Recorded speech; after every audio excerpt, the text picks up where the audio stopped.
So hello everyone, nice to be able to talk to you again in between level 1 and level 2. I just wanted to go over one of the topics again in the light of the exam results, because there was one question that many people got wrong.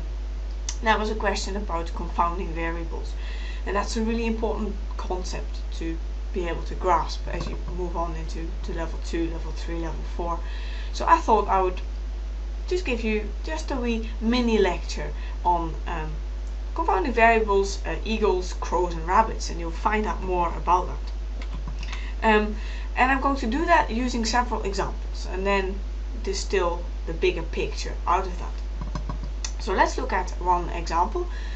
Let's say we have an experiment on memory performance, and we've got this hypothesis that younger participants, younger adults, student age, recall more words from a list than older participants, people who are in their 60s and 70s and 80s.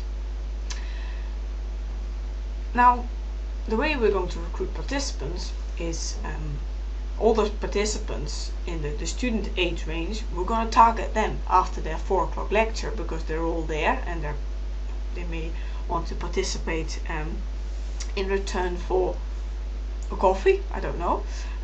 But all the adults are tested in the morning because that's when they can get a bus to the university.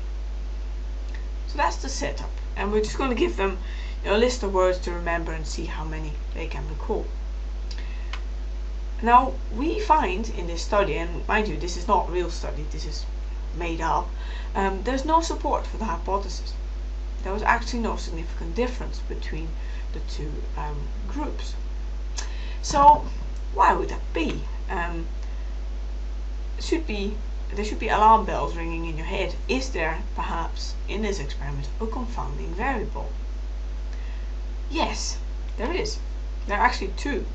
The first one is time of day. Maybe it being tested in the morning is better for your memory. You're more alert. Maybe people's rhythms, maybe people's day and night rhythms mean that in the morning brains are better at retaining information, but also mental fatigue. Being tested after a lecture, especially if it's, say, a lecture on statistics, I don't know, just pluck something out of the air. If it's a really difficult lecture, maybe you're just really tired and you do worse because of that. Because being tested in the morning makes you do better, and being tested after a lecture makes you do worse. That levels out the differences that there are between older and younger adults. So if you were to turn it round, if you were to test all the students in the morning and all the older people after a lecture, the difference between them would be even bigger. But in this case, because of it being this way around, it's actually eliminated the effect. So that's one example. Let's look at another one. Let's say you have this hypothesis that the use of emotional language is more common in conversations between women compared to men. And the way you're going to do this is by testing groups of women and observing them, and testing groups of men and observing them, observing how they talk and what kind of language they use. And this is the setup. The women are observed by a female experimenter, whereas the groups of men are observed by a male experimenter. And the hypothesis is supported. However, in this kind of setup, can we be sure that it's really the gender of the participants that's causing that effect?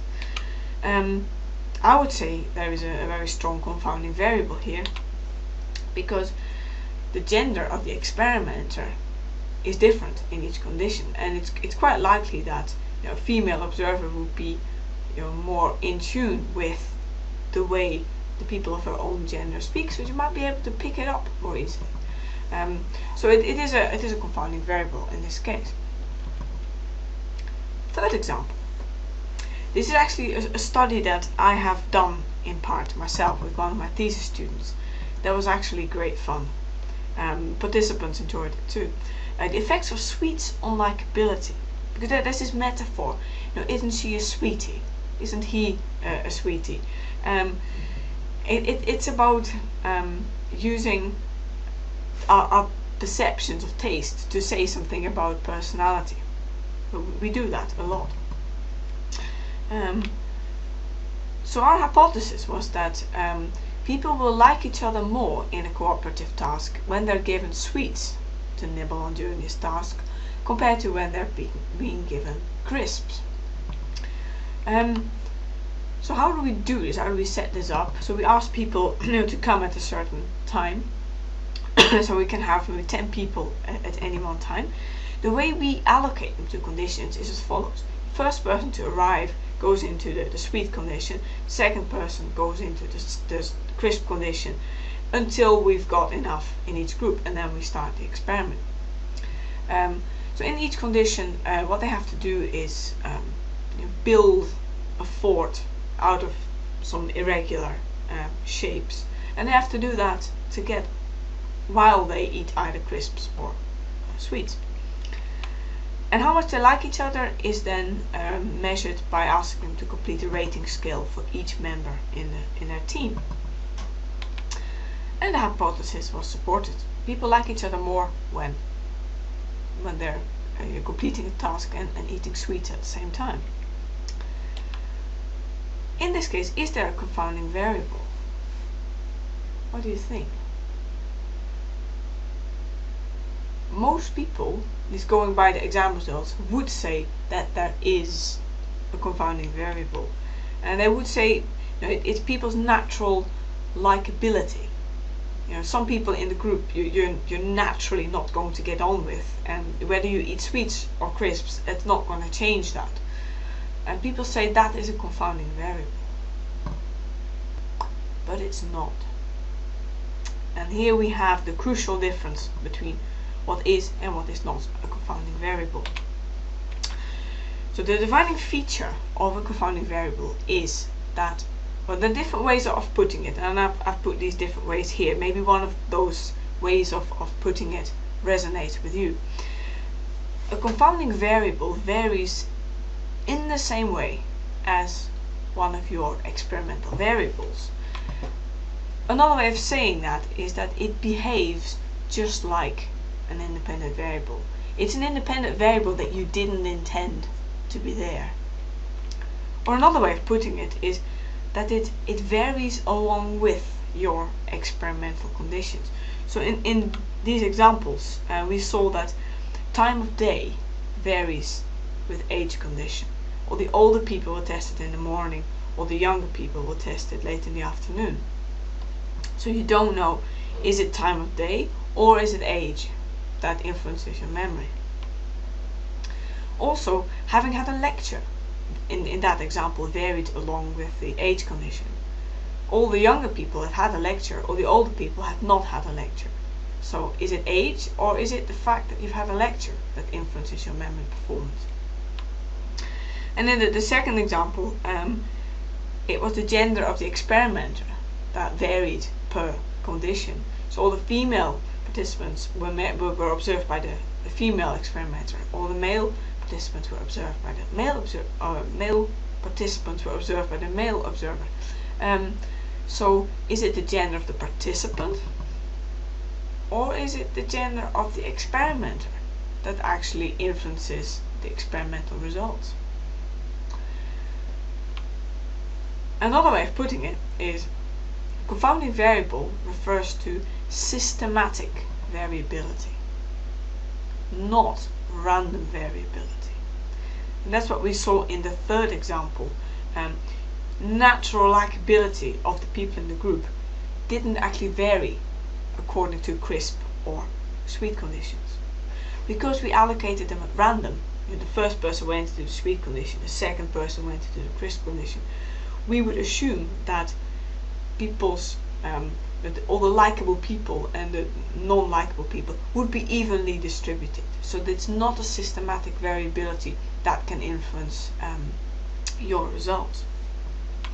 And this is why when you have a between subjects design, it's really important to randomly allocate your participants to conditions. And if you have a within subject design, it's really important to counterbalance your conditions so that your order effects are a possible confound. So if you counterbalance condition orders, you will eliminate that factor. So one last way of putting it,